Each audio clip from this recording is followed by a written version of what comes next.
Et salut les rôlistes, c'est Lozatal, j'espère que vous allez bien, car nous allons nous attaquer à un gros morceau. Nous allons parler scénario et comment en écrire un. Mais d'abord, es-tu abonné? Non? Pas de soucis, vas-y, je te laisse le temps. Vas-y, j'attends, t'inquiète pas. Pendant que tu fais ça, j'en profite pour rappeler que j'ai créé un Discord pour la chaîne. Le lien est bien sûr dans la description. Parfait, bon. Avant de démarrer, j'ai bien sûr quelques précisions à apporter sur ce qui va suivre. J'avais par le passé fait une conférence sur le sujet pour la convention Roll Internet. Le lien est aussi dans la description. Et ce qui va suivre en est une version épurée et plus légère, accessoirement avec un bon son. L'autre point important est que je ne vais pas vous apprendre à être un auteur, non. Le but de ce guide est plutôt de vous donner des choix et des outils sur comment faire.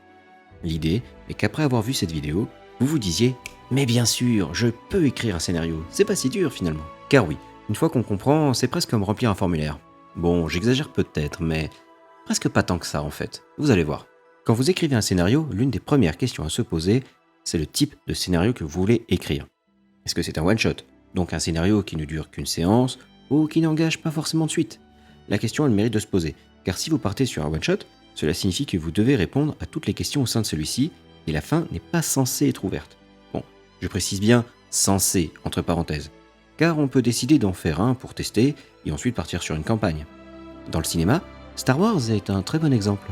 L'épisode 4, avant d'être l'épisode 4, se suffisait à lui-même. La preuve étant la scène de fin avec la remise de médailles. Elle a quand même un sacré coup de fin, et non d'ouverture pour une suite comme la fin du 5.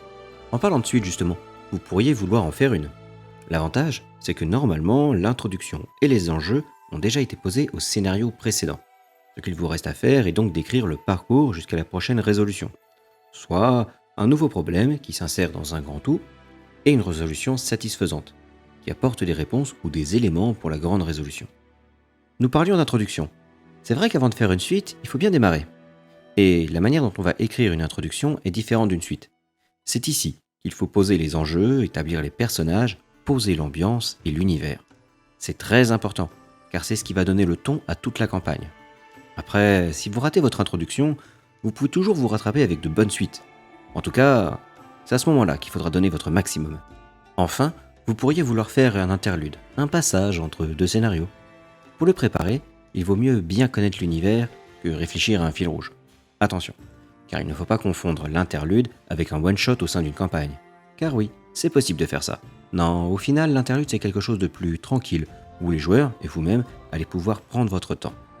En général, les interludes sont ellipsés, mais de temps à autre, c'est sympa de faire des scénarios tranches de vie, afin de permettre aux joueurs d'approfondir le RP de leur personnage. Et c'est aussi le moment pour les PNJ moins importants de briller un peu plus. Si vous décidez d'y mettre un fil rouge, alors vous êtes à mi-chemin avec un one-shot, mais l'esprit sera quand même plus léger.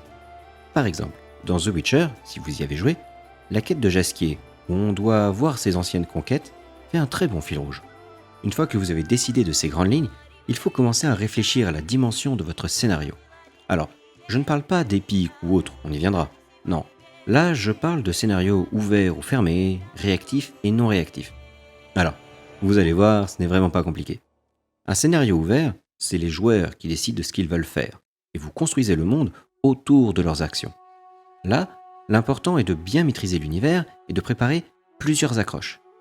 C'est à la fois le plus gratifiant et le plus frustrant. Dans un scénario ouvert, vous allez créer plein de débuts de scénario, et c'est très inspirant. Mais en même temps, il faut s'attendre à ce que la plupart de votre préparation soit inutile. Dans un scénario fermé, cependant, c'est vous qui choisissez la quête des joueurs. Par exemple, vous leur donnez via un PNJ une quête.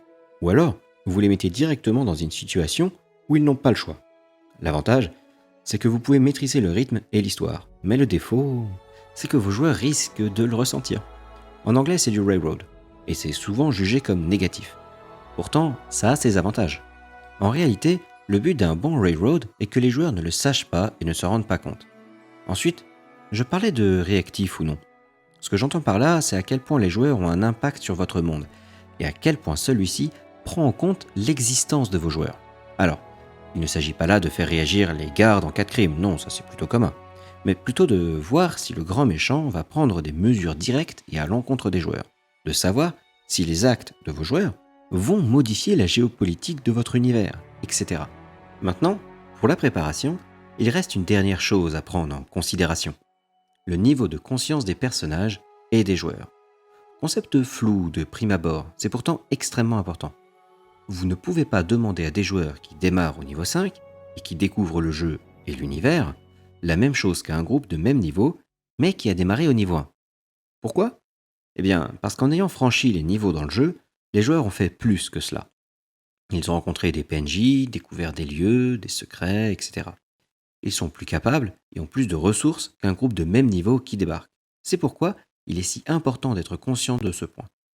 Dans le cas d'une suite, la question ne se pose pas, mais si vous démarrez de nouvelles aventures avec des personnages haut niveau, alors il faut absolument prendre le temps, lors de l'introduction, pour présenter l'univers, permettre aux personnages de se connaître, à la fois eux-mêmes et leurs alliés, voire même aller jusqu'à proposer quelques combats, histoire de bien tout prendre en main. Et nous voilà bien, on sait maintenant comment votre scénario se structure et quel est son but. Il ne reste que quelques petits détails à régler. Il faut définir un genre. Bon, pour vous simplifier la vie, car comme je l'ai dit, vous n'êtes pas là pour devenir des auteurs. J'ai réduit le nombre à 3, non mutuellement exclusifs. Vous pouvez donc les mixer entre eux sans problème. En premier, vous avez l'aventure. C'est typiquement le genre où les joueurs iront sauver un village, ou vaincre un monstre, explorer un donjon, ou autre. C'est le sentiment de découverte, de dépaysement qui prime. Le but final n'est pas forcément grandiose, ni hyper important pour l'univers. Ensuite vient l'enquête. Là, il s'agit de trouver des objets, résoudre un meurtre. Bon, dans l'ensemble, les scénarios d'enquête, c'est surtout trouver quelque chose, qu'importe ce que c'est. Là, c'est le mystère et les énigmes qui vont primer. Et enfin, l'héroïque. Alors là, il faut voir en grand. Quête initiatique, conflit de grande envergure, danger immense, action qui change la face du monde, etc. Eh ben, on a presque fini. Il nous manque juste les thèmes pour entièrement définir le scénario. Bon, là, c'est la fête. Science-fiction, médiéval, fantastique, horreur, psychologie, dragon, etc. Trouvez des mots à coller et si possible, chargés d'idées. Par exemple, vous faites un scénario avec des Jedi, eh bien déjà, on a certaines bases. Il faut que la force soit importante, on peut mettre un conflit entre le bien et le mal, on a plein de choses qui viennent à l'idée. Bref, le seul mot fait déjà travailler votre imaginaire. C'est ça qui est important avec les différents thèmes que vous allez accoler à votre scénario. Et maintenant, avec tout ça, vous êtes capable de décrire votre scénario à quelqu'un sans entrer dans les détails. Bon, par contre, on n'a pour le moment que des idées, des mots et des concepts. On va donc rendre tout ça fonctionnel. Pour chaque genre, aventure, enquête, héroïque, je vais vous donner un plan à suivre. Alors, c'est comme au cinéma et en littérature. Une fois que vous maîtrisez le plan, vous pouvez le modifier à votre guise. Mais si vous débutez, je vous conseille vraiment de vous y tenir. Pour l'aventure, c'est extrêmement simple. Vous démarrez avec votre introduction, vous présentez vos personnages, les enjeux, etc. On en a déjà un peu parlé. Ensuite, vous avez un voyage, avec ou sans embûches, et plus ou moins long. À la suite de quoi, vos personnages feront des découvertes qui vont les amener à un enjeu secondaire. Ensuite, on revoyage et on résout cet enjeu secondaire. Là, vous pourriez placer un sous-boss par exemple. Et c'est ça qui libère le passage vers la véritable résolution de votre histoire. Je vous avais dit que c'était simple. Vous n'avez qu'à reprendre le plan et poser vos scènes dedans pour que votre histoire prenne forme. Allez, on passe à l'héroïque. Alors là, c'est encore plus simple. Si vous avez entendu parler du monomythe, de la quête du héros, c'est exactement ça. Sinon, vous trouverez des références dans la description. Dans ce plan, il y a 12 étapes à suivre, dont voici un résumé. Vous avez l'introduction, oui, encore, et c'est exactement pareil que pour l'aventure. Ensuite, vous avez un mentor qui va guider vos héros et leur fournir une aide, mais il sert en réalité à rien, car il n'aidera pas les personnages à passer le seuil, ni le grand méchant. Alors ce fameux seuil, en général, c'est un boss ou une scène catastrophe, qu'importe, mais les personnages ne peuvent et ne doivent plus revenir en arrière. À partir de là, le plus gros consistera en épreuves, rencontres avec des alliés, des ennemis, puis on approche de la caverne. C'est l'étape de préparation qui les conduit à l'épreuve suprême, souvent la mort elle-même ou le grand méchant directement. Ensuite, ils arrivent enfin à voir leur récompense. Ça peut être n'importe quoi et pas forcément un objet ou un pouvoir, mais un simple fait ou un sentiment. Bon, la plupart du temps, on s'arrête là ou on ellipse. Mais normalement, ça va plus loin. Les personnages doivent faire le chemin pour rentrer chez eux et changer le monde avec ce qu'ils ont acquis. Mais souvenez-vous d'une chose importante, ce n'est pas le bonheur qui fait les histoires, mais les turpitudes. Et j'ai gardé le plus gros morceau pour la fin, l'enquête. C'est le plus difficile, car il faut préparer beaucoup de choses. Donc, pour vous aider, au lieu d'un plan, j'ai un plan. Je veux dire que j'ai une carte en fait. Pour vous simplifier la vie, je vous propose de construire vos scénarios d'enquête comme un donjon. Au centre, vous mettez le secret, l'objet ou autre. Vous le placez ensuite dans une pièce avec un gardien. Cette pièce est elle-même adjacente à autant d'autres pièces que vous le souhaitez. Chacune de ces dernières pièces correspond à une rencontre, une scène qui, si les joueurs y trouvent l'indice, leur permet d'entrer chez le gardien.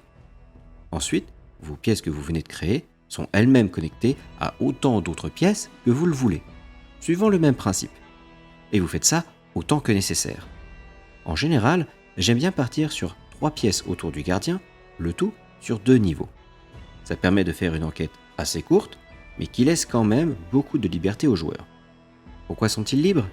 Eh bien, vos pièces extérieures, elles sont en fait directement reliées au crime, ou au problème, c'est selon. Ce qui veut dire que dès lors que les joueurs sont présentés au crime, ils ont plusieurs indices qui mènent chacun à l'une de ces pièces, et à partir de là, il faut suivre la piste. Ils peuvent aussi faire demi-tour, explorer d'autres pistes, etc. Vous pouvez même placer des cul-de-sac. Bref, vous êtes vous-même assez libre et vos joueurs aussi.